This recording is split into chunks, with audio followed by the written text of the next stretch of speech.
Hello everyone, and welcome to my YNR Official 24 channel. Sienna stood firm behind the rusted chain link hedge, her breath trapped in her casket, as if the world itself had decided she no longer justified air, because what she had just seen shattered every belief she had about right and wrong, fidelity and family, and the men she formerly allowed. She understood. Adam Newman's voice still echoed in her cognizance, sharp and shaking, not with rage, but with terror slightly contained, while Nick's was low, steady, nearly frighteningly calm, the voice of a man who had crossed a line long agone, and learned how to live with it, and between them lay Matt's breathless body on the cold asphalt, his eyes open, gaping at nothing, a silent blameworthiness that burned itself into Sienna's soul as blood pooled beneath him like a dark, unrecoverable hand. Moments before, she had followed them out of dubitation. A troubling feeling that commodity was ent right after eavesdropping fractured words at the coffee house. Deal gone awry. He weren't stop. We have no choice. Expressions that now replayed in her mind like a cruel vaticination fulfilled, and she flashed back how Matt had laughed before that day. Trim and careless, convinced he'd influence over the Newmans, induced he was untouchable, not knowing that tonight would be the end of his games, and the morning of a agony for everyone involved. Adam had paced like a trapped beast, his hands pulsing as he goggled down at the body, brooding Matt's name as if saying it enough times could undo what had happened, as if remorse could rewind time, while Nick seized him by the shoulders and forced him to concentrate, his eyes burning with the kind of determination that comes when fear must be swallowed for survival, averring they had to act presto, that they could let this destroy everything that they had. Families, children, lives that would each be cancelled if the verity came out, and Sienna felt her heart fracture at the raw despair in their exchange, because this was a cold, thoroughbred murder planned in advance. It was chaos, fear, and a split second that changed everything ever. She had seen it easily. The way Matt dived first, the glint of essence in his hand, the way Adam replied artificially, pushing him back, the struggle that followed, bodies colliding, shouts tearing through the night, and also that awful sound, a sickening crack as Matt fell, hitting his head with a futurity that made Sienna's knees buckle, and when silence crashed down around them, heavier than any laugh, she knew nothing would ever be the same again. Nick checked for a palpitation, his jaw tensing as he sluggishly shook his head, and Adam collapsed against the auto, sliding down until he was sitting on the ground, his face buried in his hands, brooding. I didn't mean to, I swear. I didn't mean to. Over and over. A broken mantra that visited Sienna as she pressed her hand against her mouth to keep from crying out, because she wanted to run, to call the police, to do the right thing, but sweat embedded her in place as she realized the full weight of what she now carried. The verity was hers, and it was dangerous. Nick's voice cut through the night again as he opened the box, the metallic wang sounding like a pall being sealed, and for a brief moment he dithered, gaping at Matt's body with commodity that nearly looked like guilt, before hardening himself and helping Adam lift the dead weight, the two sisters straining under the physical burden that imaged the moral one crushing their souls, and when they shoved the body outside and slammed the box shut, the sound echoed endlessly in Sienna's mind, a brutal punctuation mark that declared there was no turning back. As the auto pulled down, taillights fading into the darkness, Sienna eventually set up her legs, stumbling back as gashes streamed down her face, her entire body shaking as the reality settled in. Adam and Nick Newman, men tied to power, heritage, and influence, had just crossed into a place from which there was no clean escape, and she was the only substantiation, the only one who could expose them or be destroyed by the knowledge. The megacity around her felt suddenly hostile, every passing auto a trouble, every shadow an implicit adversary, and she realized with nipping clarity that the peril was just in what she'd seen, but in what would be if anyone discovered she'd seen it, because the Newmans didn't just survive dishonors, they buried them, occasionally along with the people who knew too important. Back at the estate, Nikki would smell commodity was wrong the moment she looked into her son's eyes. Victor would start connecting blotches with ruthless perfection, and the walls would begin to close in as falsehoods piled on top of falsehoods, while Adam's guilt would eat him alive, manifesting in insomniac nights, haunted gapes, and reckless opinions that hovered to unravel everything Nick was trying so desperately to control. Sienna imagined Adam replaying the moment again and again, wondering what he could have done else, while Nick concentrated on logistics, alibis, timelines, contingency plans, because that was how he survived, by codifying the horror and persuading himself it had been necessary, that Matt had forced their hand, that this was about guarding family, indeed if it meant ruinous their souls. But Sienna couldn't escape the image of Matt's eyes, couldn't forget the sound of his body hitting the ground, and as dawn crept over Genoa City, painting the sky with cruelly beautiful colors, she knew the Verity was a ticking time lemon inside her, one that would explode no matter how tightly she tried to hold it down. Because secrets like this do and stay buried ever. Especially in a city where treason is currency and love is frequently indistinguishable from war. Every commerce from that moment on would be charged with implied pressure, every smile from Adam a mask stretched too thin, every steady regard from Nick hiding a storm beneath, and Sienna would be forced to navigate an intimidating new reality where she had to decide whether to speak out and risk everything, or stay silent and come complicit in a crime that would hang her for the rest of her life, knowing that either choice could destroy her, because in Genoa City, witnessing the Verity is occasionally more dangerous than committing the crime itself, and as she walked down from that dark road, the weight of what she carried pressed down on her casket like a hand refusing to let go, a memorial that the night Adam and Nick killed Matt and threw him in the box of the auto was the night each their lives veered onto a path soaked in blood, lies, and consequences that no quantum of power could ever truly abolish. The days that followed unraveled with a slow, merciless atrocity, as if Genoa City itself were savoring the suffering it was about to induce, and Sienna felt every alternate stretch like a continuance, while the memory of that night cleaved to her skin no matter how numerous showers she took or how numerous times she dropped her hands raw, because she could still smell the oil painting, stained asphalt, still hear the concave thud of Matt's body hitting the ground, still see Adam's face, twisted in horror as reality crashed down on him, and far and wide she went. The world looked the same but felt irrevocably altered, as though a thin robe had been ripped down to reveal the spoilage beneath the megacity's polished face. She tried to renew her routine, went to work, smiled when spoken to, jounced at exchanges she slightly heard, yet inside her mind replayed the scene in ruthless detail, each renewal more pictorial than the last. And at night she pictured of caddies slamming shut, of muffled riots that may or may not have been real, of taillights evaporating into endless darkness while she stood embedded to the spot, unfit to scream, unfit to move, unfit to stop what had formerly happened. Adam, meanwhile, entwined in ways only Sienna sounded able of noticing, his eyes zipping whenever a temptress wailed in the distance, his hands shaking as he reached for a glass of whiskey he swore he didn't need, his voice cracking whenever someone mentioned Matt's name, and Nick floated near him like a silent guard, always alert, always watching, always calculating the coming move with an intensity that made Sienna's stomach churn, because Nick wasn't just guarding his family, he was managing a crime, and he was frighteningly good at it. Rumors began to circulate when Matt failed to show up for meetings, missed calls piled up unanswered, and whispers spread through aft channels that commodity had gone wrong, and Sienna knew with sick certainty that the timepiece had started ticking, because people like Matt didn't just vanish without consequences, not in Genoa City, where every secret ultimately clawed its way into the light. She saw Victor's dubitation enkindle nearly incontinently,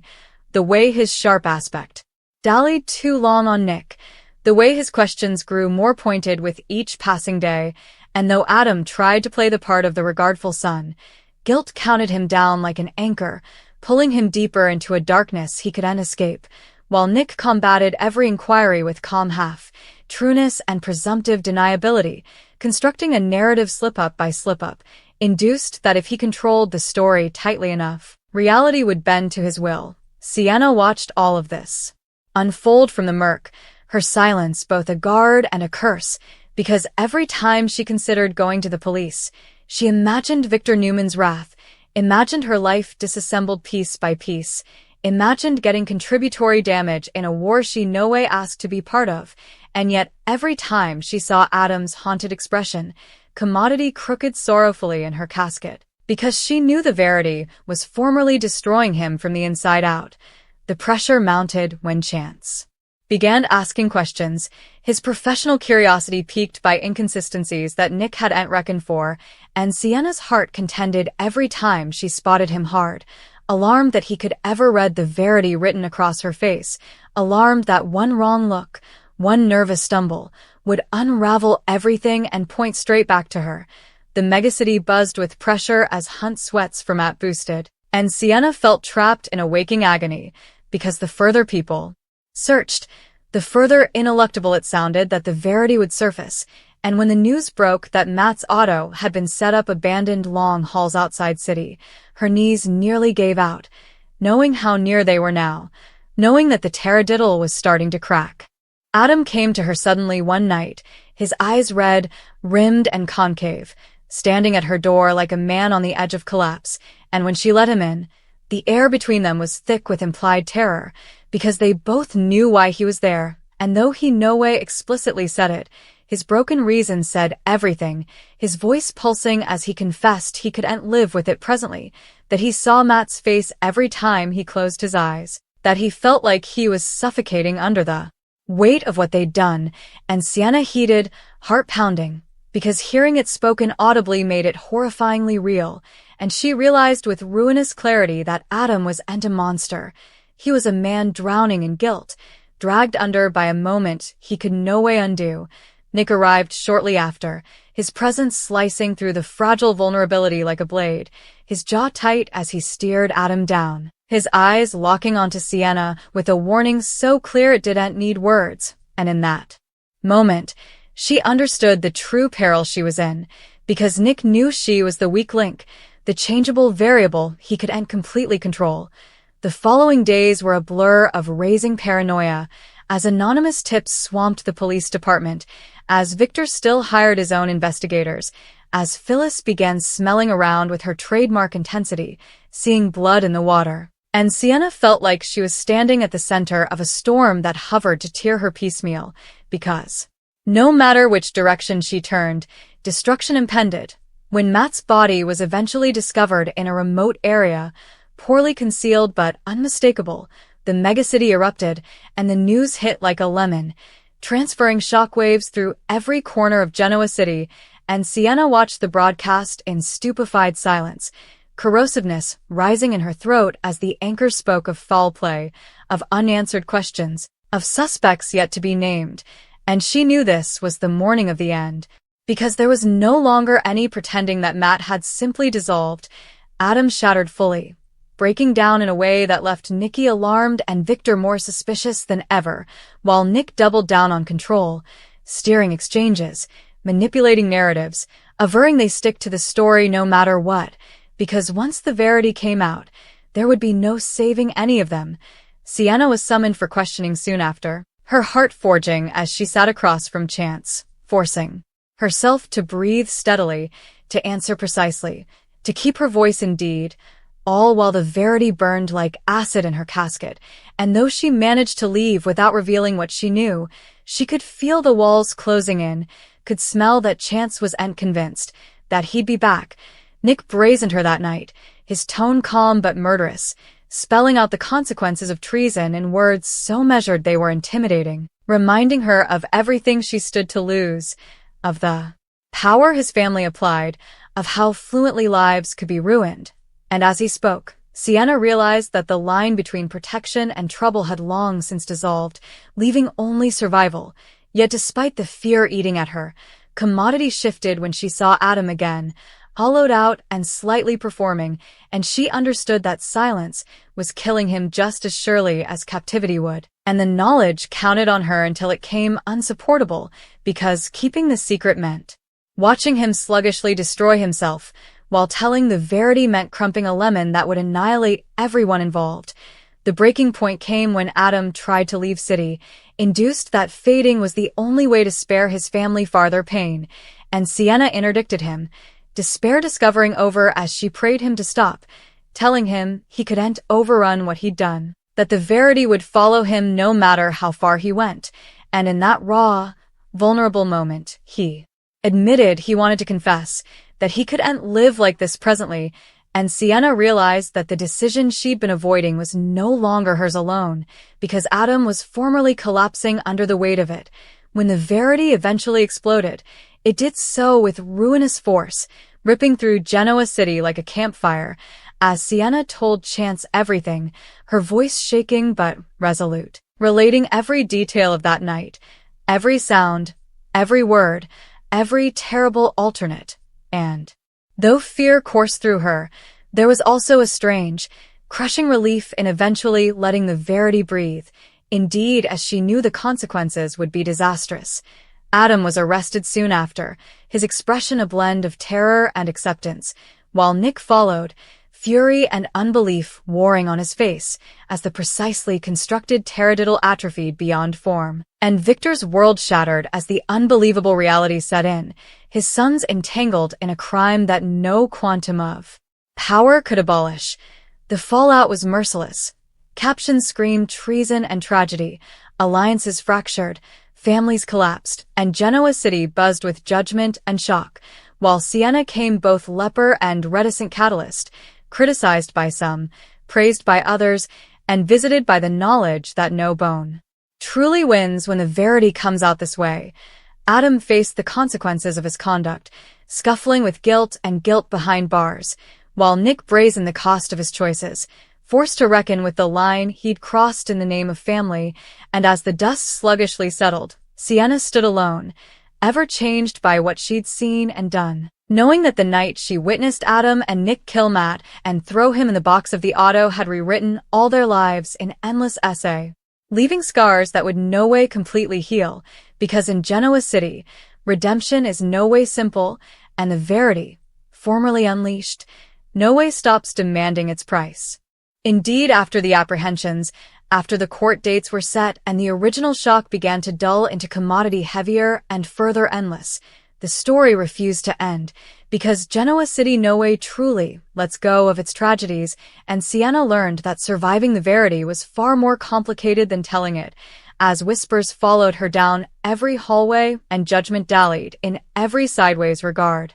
Yet in the quiet moments when she was eventually alone, she understood that silence would have destroyed her just as surely as fear formerly hovered to, and that knowledge came the thin thread holding her together. Adam, from behind bars, began writing letters he no way transferred, pouring his guilt onto runners that stayed folded and hidden, scuffling with the idea that taking responsibility might be the only form of redemption left to him, while Nick hardened himself against the world, his wrathfulness masking a deeper reckoning as he faced the reality that control had failed him and that guarding family at all costs had exacted a price no bone could go. Victor, stripped of his usual certainty, scuffled with a verity he could neither dominate nor undo, forced to defy the limits of his power as his family fractured under the weight of consequences he couldn't negotiate down, and Nikki moved through her grief like a ghost, mourning not only what had happened but the sons she felt she no longer honored. Sienna tried to rebuild a life from the wreckage, learning to live with the images that still surfaced unasked, learning that